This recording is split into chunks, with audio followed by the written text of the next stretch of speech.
mfitiye ubutumwa aba diaspora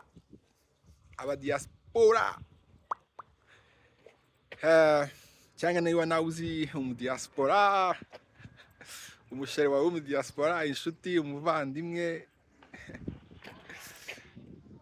mubabwire bashyigikire diaspora nkabo uri mu Rwanda, uri muri iriya rushanwa ryo kuba entrepreneur of impact.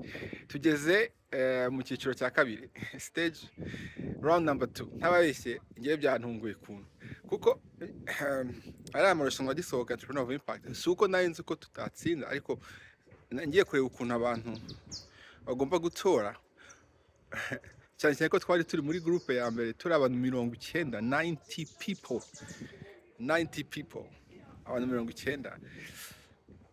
Mu matora bigasaba ko niba utanze donation nyine wariha kugira ngo ubone amatora menshi.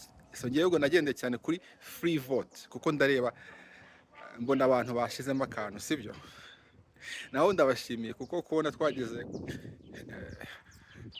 muri round 2 cyane mbonye ama free vote, bivuga ko mwege mwese munkurikira, abatoye n'abandi bazongera bagatora, turi mu nzira nziza. So impamvu ndimo kuvuga aba diaspora nuko nk'abari muri United States bo bafite impamvu zo kugura ari amatora. Niwe uri mu diaspora rero, impamvu nuko nugura ari amatora baraguha donation credit, ni kuvuga ngo mu bintu by'imisoro baragabanya akantu. So it makes sense, right? Ibyo ni ibintu dukoresha cyane hariya mu mahanga, muri Canada cyane naho turabikora. Ni abo namuza aba diaspora, ariko namwe mwese murakenewe, kugira ngo dukomeze dutore kandi turi benshi, kandi mukore hashtag vote for Shima, tora Shima.